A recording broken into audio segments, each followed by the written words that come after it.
La belleza es algo mucho más profundo, con mucho más calado, y que, curiosamente, la dimensión superficial, la apariencia y la dimensión profunda, que tiene que ver más con el mundo emocional, están extraordinariamente interconectadas. La persona que se siente bien por dentro, que está a gusto en su propia piel, transmite algo especial. Su presencia es diferente, es como si iluminara allá por donde va, ¿no? Y creo que eso es precioso, ¿no? Y podemos ver personas con una piel muy arrugada y, sin embargo, que decimos, qué bella es esta persona.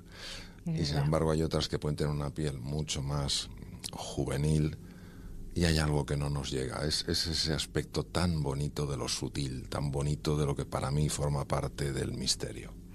Totalmente, esa luz interior, ¿verdad? Sí.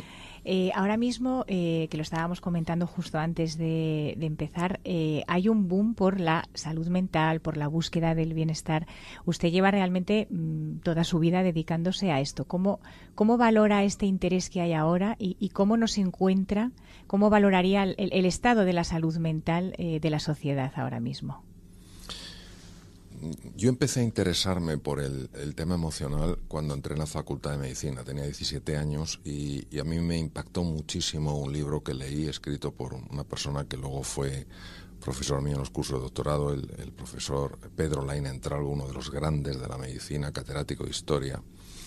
Y en este libro se hablaba de que hace 2500 años la escuela de Hipócrates, todos hemos oído hablar, o creo que casi todos hemos oído hablar del juramento hipocrático, habían descubierto que la conexión emocional, que el mundo afectivo tenía un impacto directo en la salud. Lo llamaron el arte médico.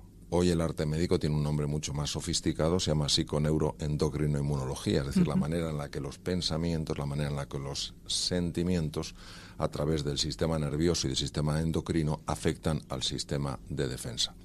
¿Qué ocurre? Que a pesar de que esto se conoce desde hace 2500 años, seguimos arrastrando el paradigma cartesiano. La palabra paradigma viene del griego, quiere decir forma de ver, y Cartesio, Descartes, el filósofo, el padre de la filosofía racionalista, espectacular filósofo, pero cometió un error.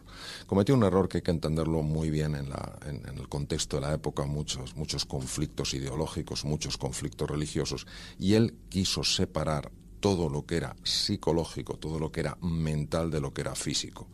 A lo que era psicológico, a lo que era mental, a lo que era afectivo, él lo llamó la res cogitans. Es decir, el cogito era, digamos, el pensamiento, el intelecto, ¿no? Y a todo aquello que se podía medir, que se podía pesar, como por ejemplo el cuerpo físico, le llamó la res extensa. Y para él, res cogitans y res extensa no estaban conectados. Pero obviamente él, hombre sin duda inteligente, sabía que de alguna manera todos tenemos la experiencia de que lo mental te afecta a lo corporal. Totalmente. Es que todos sabemos el nudo que se hace en el estómago, el corazón que se te desboca. Y tuvo que arreglar un poco esta situación conectando la res cogitans y la res extensa en un punto muy importante hoy en día, que es la epífisis, una glándula que está en la región posterior del tronco del encéfalo, que es la base, es donde se produce la famosa melatonina y donde se producen algunas sustancias realmente sorprendentes. ¿Qué ocurre? Que hemos seguido pensando durante siglos que la parte mental, que la parte afectiva, no tenía verdaderamente un impacto en la parte física. Y es curioso porque yo en mis 6 años de estudios de medicina nunca hubo ninguna clase, ninguna sesión para hablar específicamente de cómo lo mental, cómo lo psicológico, cómo lo afectivo tiene un impacto directo en lo fisiológico, incluso en lo anatómico, ¿no? ¿Qué pasa? Que hoy centros como la Universidad de Harvard, pionera en el mundo, Stanford, Berkeley, algunos centros más importantes del mundo llevan años, Harvard lleva cerca de 40 años, estudiando esto y demostrando, sin género de dudas, que hay una conexión enorme. Es decir, que lo mental afecta a lo fisiológico. Lo mismo que lo fisiológico afecta a lo mental. La persona que cuida su nutrición, la persona que hace ejercicio físico, que duerme lo suficiente, mentalmente está mejor. Si es que no es una cosa de creérsela, es una cosa de verificarla. De la misma manera que la persona que tiene pensamientos más positivos, a pesar de la dificultad, que da más valor en su vida al amor que al miedo, es una persona que fisiológicamente está mejor. Pero vamos, es que se ha demostrado que afecta hasta a nivel de la expresión de los genes. ¿Qué ha ocurrido hoy en día? Pues lo que ha ocurrido hoy en día es que esta situación nos ha sacudido en la línea de flotación, porque no solamente es un problema de salud, no solo es un problema, lógicamente, de pérdida de seres queridos, es que es un tema económico, es un tema social, es un tema político, entonces no hay ningún aspecto que no haya sido tocado. ¿Y qué ocurre cuando el ser humano se encuentra ante una crisis tan profunda? Que toma un papel sorprendente, un papel que de manera habitual tienen los niños, se convierte en un buscador. Empieza a buscar algo que realmente le dé sostén. Cuando las instituciones te fallan, cuando las cosas te fallan, empiezas una búsqueda interior.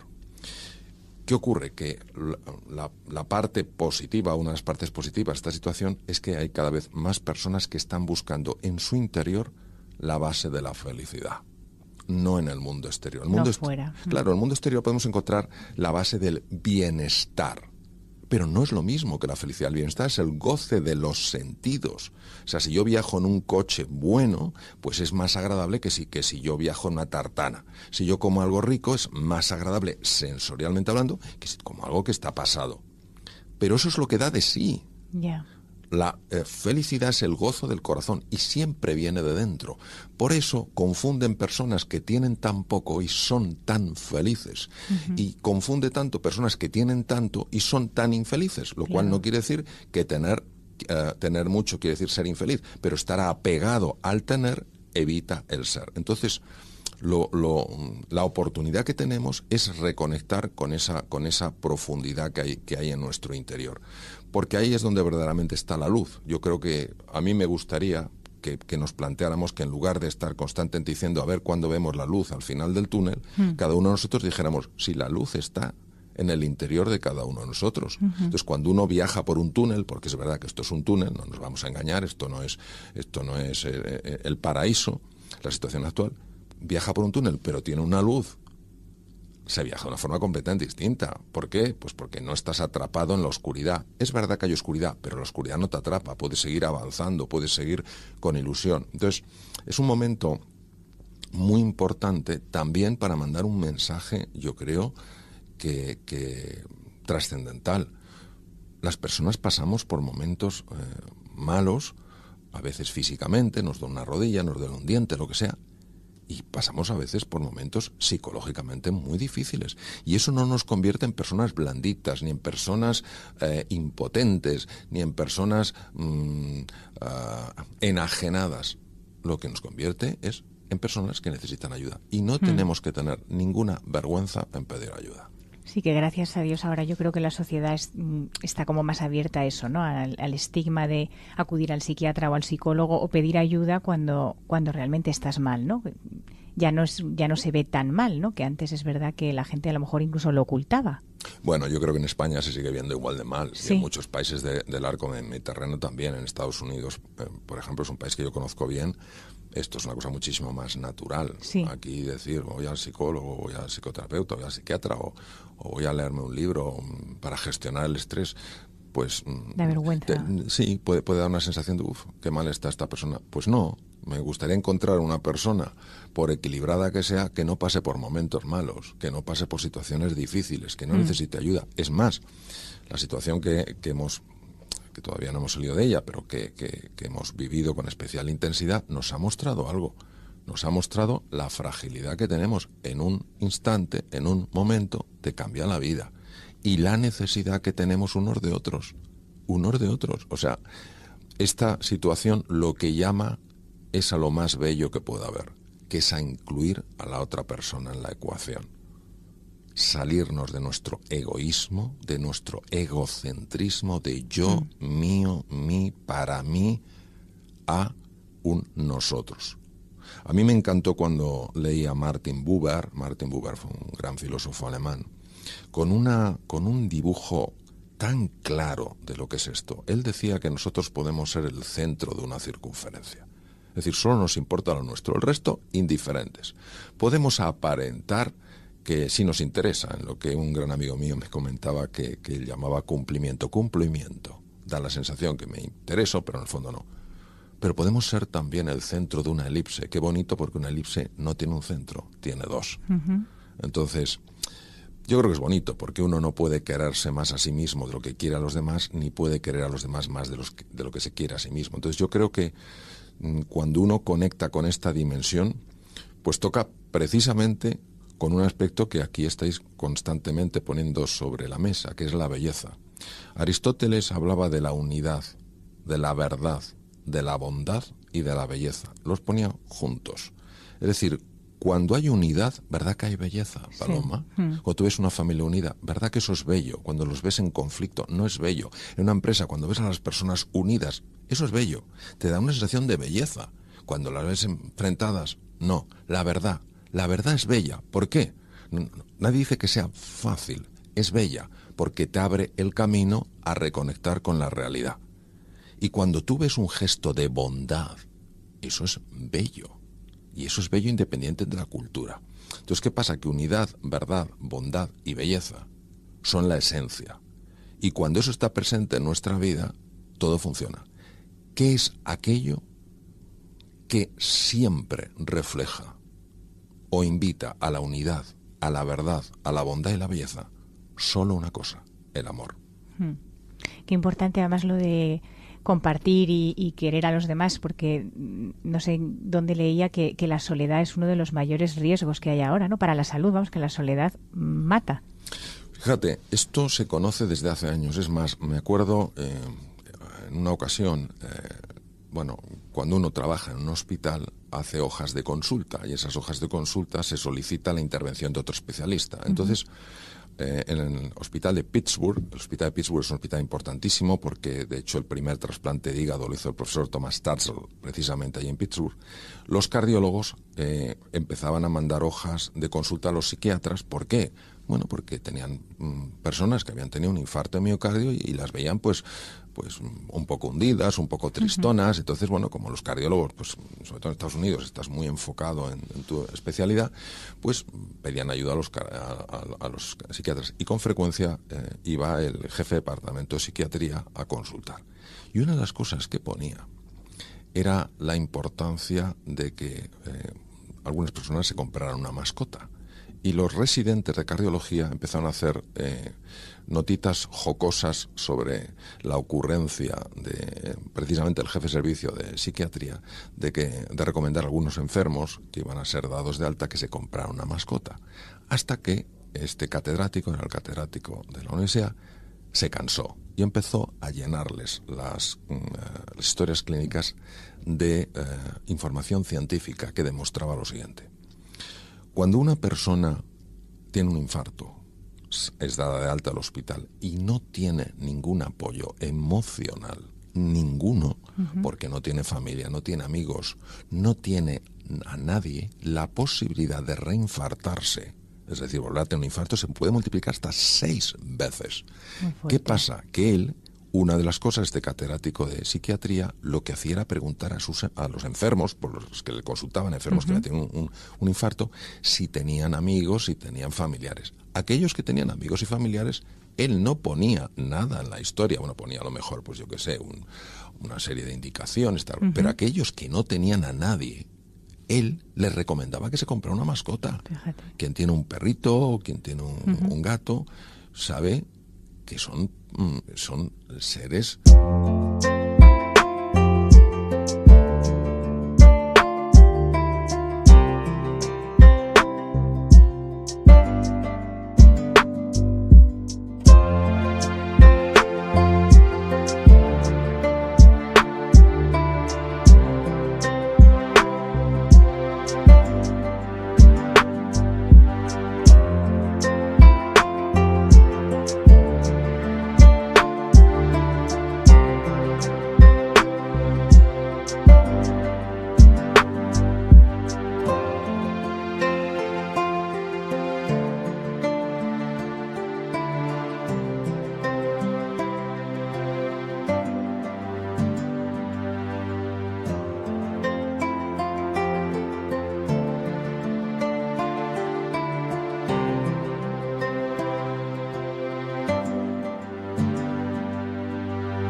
que pueden ser muy afectuosos.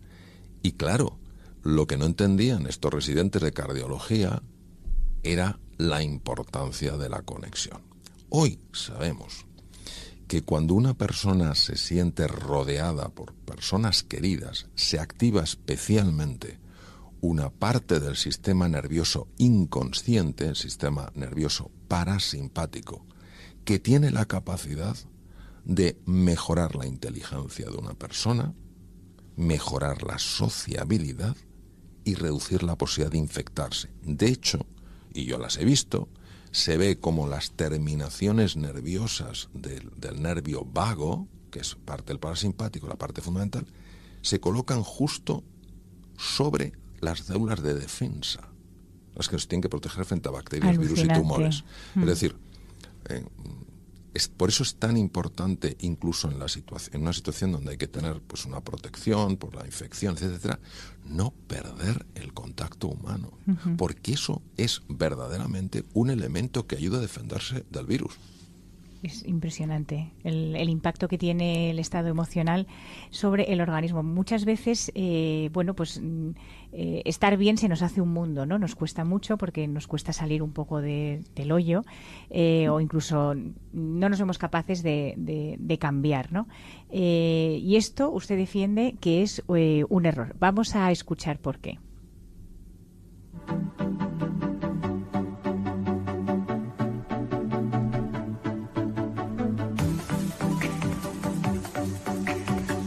El cerebro es como un músculo que puede entrenarse.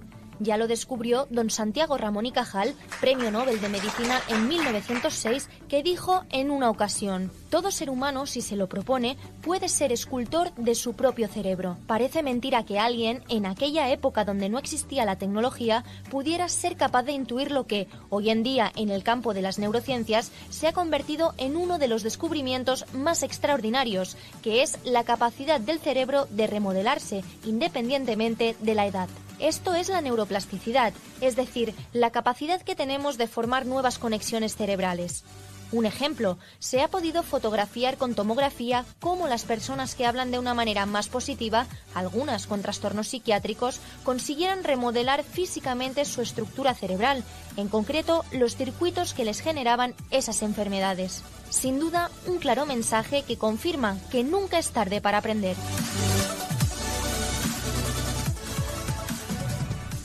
A mí esto me estoy deseando que nos lo explique. ¿Cómo es posible que con un lenguaje determinado o sonriendo podemos modelar y cambiar la estructura del cerebro? ¿Esto es así? Sí, es así. Y yo no dejo de sorprenderme como alguien que murió en 1934, don Santiago Ramón y Cajal, el único premio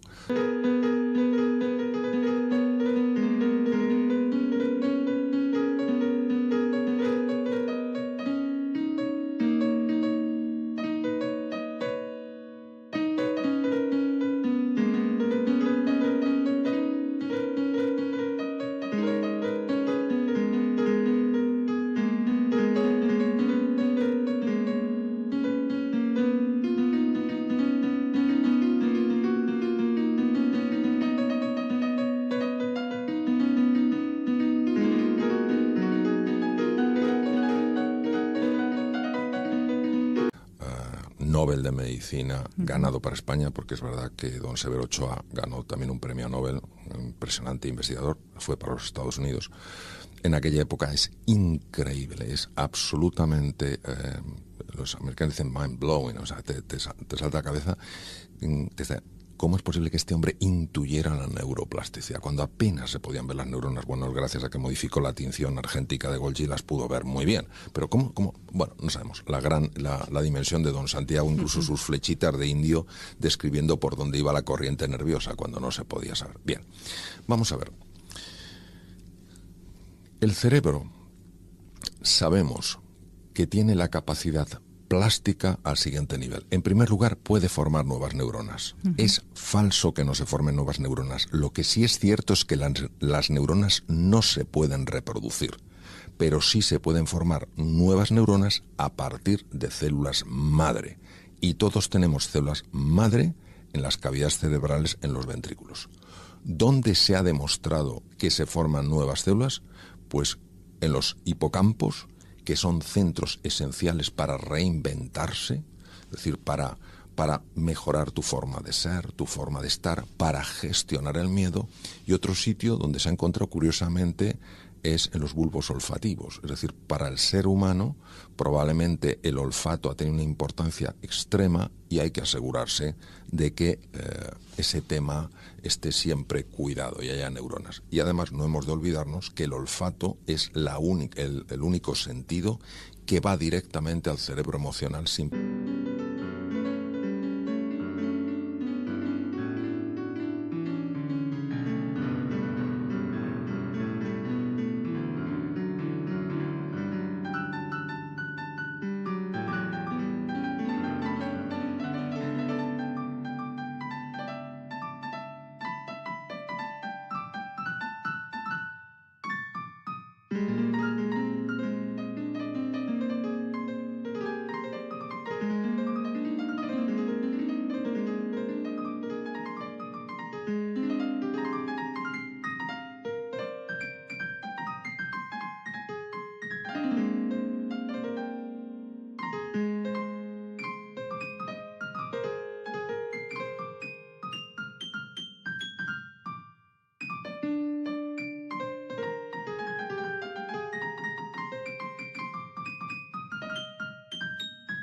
pasar por una estructura que es el tálamo. Es decir, todos sabemos cómo en un momento determinado un olor te lleva, sí. te lleva a otro mundo. Entonces, lo interesante es el entender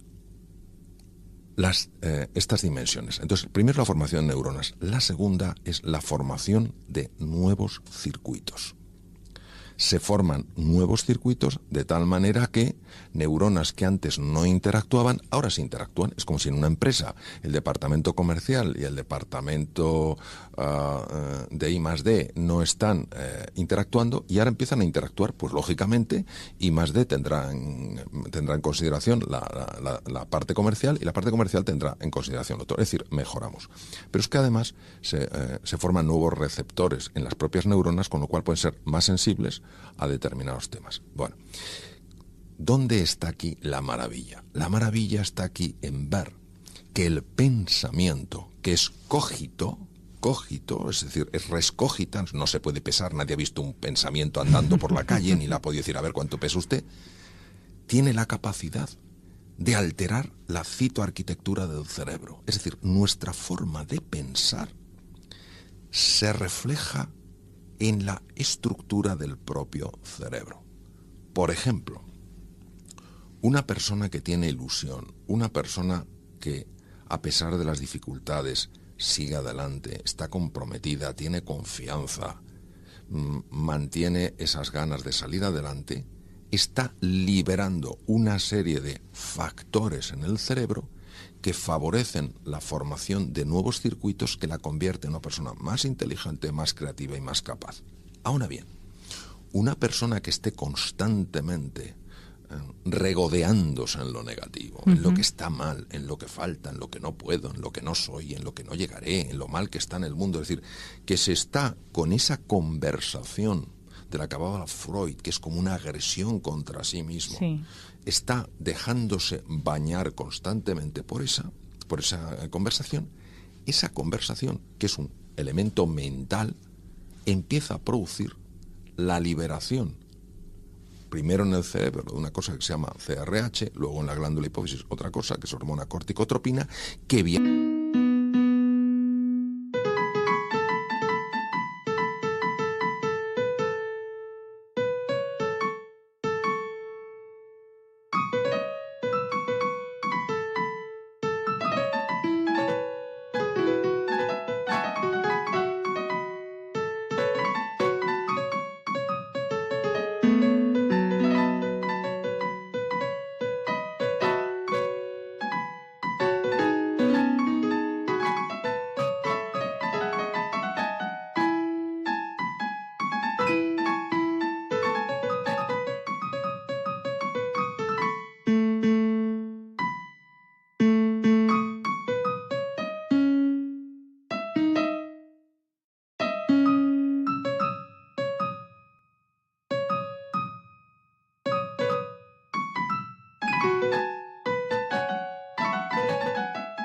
viaja por la sangre a las glándulas suprarrenales, las cuales empiezan a liberar cortisol.